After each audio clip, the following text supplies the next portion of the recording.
नोरमा group, जो सोचता है वो करता है। आपके अपने सपनों का आशियाना।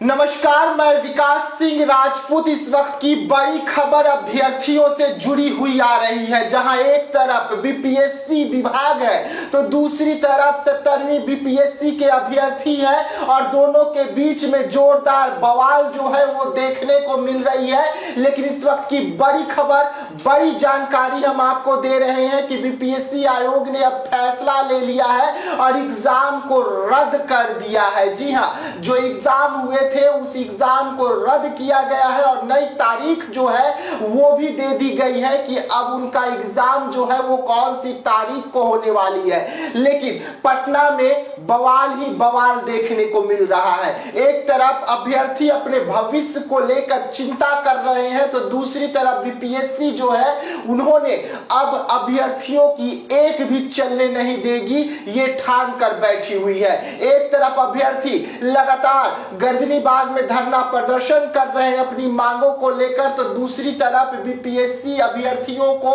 गिरफ्तारी जो है वो की जा रही है। एक तरफ अभ्यर्थी अपनी मांगों को लेकर सरकार के सामने जा रहे हैं तो दूसरी तरफ पुलिस जो है वो अभ्यर्थियों की पहचान कर रही है कि कौन कौन अभ्यर्थी बवाल किए थे और उसमें गिरफ्तारी भी हो रही है। लगातार गिरफ्तारी होने का जो सिलसिला है वो जारी है और बीते दिनों ही एक अभ्यर्थी की गिरफ्तारी पटना में हुई थी। लेकिन इस वक्त की बड़ी खबर हम आपको बता रहे हैं कि बीपीएससी विभाग ने अब बड़ा फैसला लिया है और एग्जाम को रद्द किया है और नई तारीख की घोषणा भी कर दी गई है। उसके साथ साथ बीपीएससी ने साफ तौर पे ये बता दिया है कि अब जो एग्जाम होगी उसकी रिजल्ट कब आएगी, वो एग्जाम कब होगा, कहां पर होगा, एक एक विषय पर आज हम आपको जानकारी देंगे। लेकिन जिस तरीके से पटना में बीपीएससी अभ्यर्थियों ने बवाल किया था उसके बाद सरकार जो है वहां पर झुकी और जो बापू परिसर में एग्जाम लिया गया था उस एग्जाम को रद्द कर दिया गया है। यानी कि 12,000 जो अभ्यर्थी थे उनका भविष्य को लेकर जो टेंशन था वो एग्जाम सरकार ने रद्द कर दिया है, बीपीएससी ने रद्द किया है और ये एग्जाम अब 4 जनवरी को होने जा रही है और ये एग्जाम पटना में ही होगी। अलग अलग पटना के क्षेत्रों में अलग अलग सेंटरों पर होगी। लेकिन 12,000 जो छात्र हैं वो लगातार धरना प्रदर्शन कर रहे हैं और मांग कर रहे हैं सरकार से कि सिर्फ एक सेंटर का नहीं बल्कि पूरे बिहार में जो एग्जाम हुए थे उसे रद्द कराया, दोबारा एग्जाम ली जाए। क्योंकि एक नियम के तहत एग्जाम हुआ था, वैसे में एक नियम के तहत ही पूरी एग्जाम को रद्द कराने की मांग को लेकर बीपीएससी अभ्यर्थी जो है वो धरने पर बैठे हुए हैं गर्दनी बाग में और रात दिन एक करके सरकार के खिलाफ जोरदार प्रदर्शन भी कर रहे हैं और सरकार के सामने अपनी मांगों को भी रख रहे हैं। और इसमें विपक्ष के तमाम जो नेता है वो सपोर्ट कर रहे हैं बीपीएससी अभ्यर्थियों का, लगातार उनसे मिलने जा रहे हैं। तेजस्वी यादव हो, मुकेश रोशन हो या जनस्वराज पार्टी हो, तमाम पार्टियों का समर्थन जो है इस वक्त बीपीएससी अभ्यर्थियों को मिल रहा है और लगातार बीपीएससी अभ्यर्थी जो है धरना प्रदर्शन करते हुए नजर आ रहे हैं। लेकिन इस वक्त की बड़ी खबर हम आपको बता रहे हैं कि 17वीं बीपीएससी जो एग्जाम हुए थे बापू परिसर में उसे रद्द कर दिया गया है। यानी कि 12,000 अभ्यर्थियों का भविष्य के सवाल को देखते हुए ये एग्जाम रद्द किया गया है और ये एग्जाम अब 4 जनवरी को होने जा रही है और इसके लिए ई प्रवेश पत्र जो है वो एग्जाम से ठीक 4 दिन पहले अपलोड कर दी जाएगी। उनका सेंटर कहां पर होगा ये बता दी जाएगी। लेकिन साथ ही साथ हम आपको ये भी बता दें कि जो एग्जाम और सेंटरों में हुई थी वो एग्जाम का रिजल्ट और 4 जनवरी को जो एग्जाम होने वाली है उसका रिजल्ट एक ही दिन निकलेगा, ये भी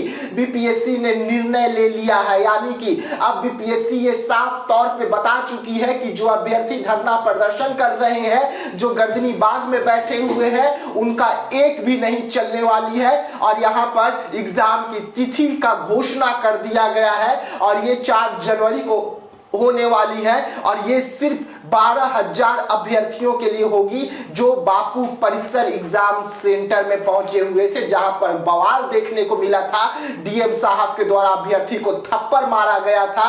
ये सब कुछ देखते हुए जब बीपीएससी ने पटना के डीएम को निर्देश दिया जांच का, तो जांच में पता चला कि गड़बड़ी हुई थी और इसी गड़बड़ी को देखते हुए ये एग्जाम जो है रद्द कर दिया गया है और सिर्फ 12,000 अभ्यर्थियों का एग्जाम रद्द हुआ है जो बापू परिसर सेंटर में थे और उनकी एग्जाम जो है 4 जनवरी को होने जा रही है। तो ऐसे तमाम खबरों के लिए आप रहिएगा हमारे साथ, दीजिएगा इजाजत, धन्यवाद। आपके सपनों को हमने सजाया है, ई होम्स पैनोरमा को हमने बनाया है। ई होम्स मेरा एक सपना था जिस पे मैं पिछले 4 साल से काम कर रहा था। हमने जो बनाया है वो सबने है माना। ई होम्स पैनोरमा में हो आपका भी आशियाना। और फाइनली हमने 2021 में इस प्रोजेक्ट को लॉन्च किया। बहुत लोग अप्रिशिएट कर रहे हैं कि पूर्णिया जैसे शहर में, बिहार के, एक तो बिहार की बात करें उसमें भी पूर्णिया जैसे छोटे जगह में इस तरह का लाइफस्टाइल देना, ये सुन के हम लोगों को बहुत अच्छा लगता है। ई होम्स में हमने कुछ और भी किया है, जैसे हम जिस जगह में रह रहे हैं हमारे फैमिली सिक्योर हो, उनको सिक्योरिटी का ध्यान में रखा है। आपकी सुविधा और सुरक्षा आपके लिए खास है, ये आपका विश्वास है। इसमें आर्टिफिशियल इंटेलिजेंस का 7 लेयर सिक्योरिटी का हमने इस्तेमाल किया है। लस ग्रीन कैंपस को बनाया है। यदि हमारा बाउंड्री वाल है तो वो वर्टिकल गार्डन है। ये जितनी भी फैसिलिटी होता है एक इंटरनेशनल टाउनशिप में ई होम्स है, ये हम लोग विश्वास नहीं कर पा रहे हैं। जो भी हमारे मित्र दोस्त या जो भी हमारे बाहर के बाहर आते हैं तो हम लोगों को बहुत अच्छा सुनने को मिलता है और बहुत अच्छा क्रेडिट मिल रहा है। वो सारा हमने सिर्फ एक बिल्डिंग नहीं बनाया, हमें एक बहुत अच्छा लाइफस्टाइल दिया ई होम्स में और मेरा एक सपना था जिसको मैं आज फुलफिल होते हुए देख पा रहा हूँ। ये आपका आवास है।